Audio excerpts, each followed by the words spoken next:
Hello, and welcome to this very basic Assetto Corsa heads-up display guide. On the screen right now, you can see the HUD that I use every time I go racing. And in this tutorial, I will show you how I set this up. So let's get started. The first app that I use the most is the Sidekick app. You can click on the different panels to display a whole host of information. I set it so that I can see the number of laps I can perform on my current level of fuel, my tire pressures, and my current position. Move it to the lower center of my screen so that it's easily visible. However, the most important app for racing is the radar. This app allows you to see every car in close proximity and is a must-have for close competitive racing. I will show you more examples of its usefulness later in the video. Up next is laps. This lets you track your current lap number, current lap time, best and previous lap. I keep the pedals app close to the Sidekick and is only used to make sure my pedals are not spiking. The performance delta tracks your current lap against your best lap. The track map lets you see the positions of other cars on the map. Useful to check yellow flags, slow drivers, and oncoming traffic in the case of a track rejoin. And last but not least is the tires app. This lets you check the temperature, pressure, and most importantly your tire health. Very useful in a long endurance race. Now that you know how and why I set up my HUD this way, you can check it in action in this clip. The Sidekick app shows my shift lights and my gear so I never have to look at the car's dash. My pedal app is showing that my throttle is spiking, so it's time for a cleanup.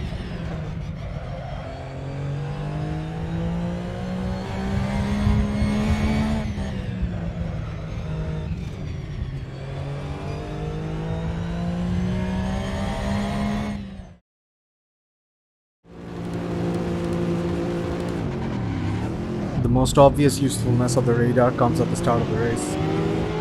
You can see in this clip how I avoided some of these cars simply because I was looking at my radar. You have to practice a track to the point where you can navigate its corners without even looking at them. That way you can keep an eye on the other cars without compromising your line through the corner. I can tell you right now, most of these contacts could have been avoided if these drivers set up their radar properly.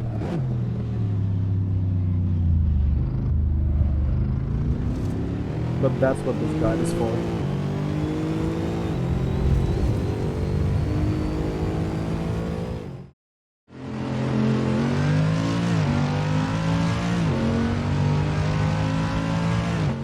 The radar truly shines in close combat racing.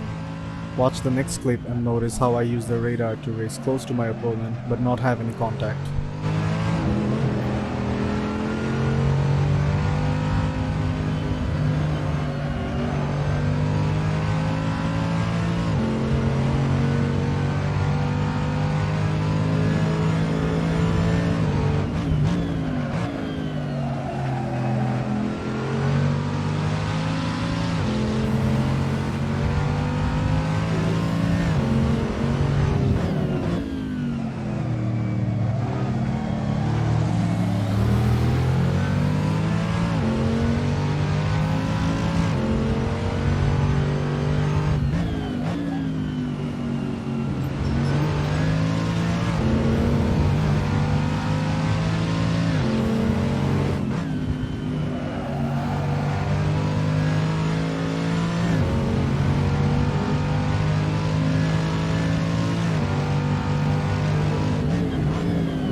hope everyone learned something from this little guide. If you want to see more, let me know in the comments below. I'm always open to new content ideas. Thanks for watching and see you next time.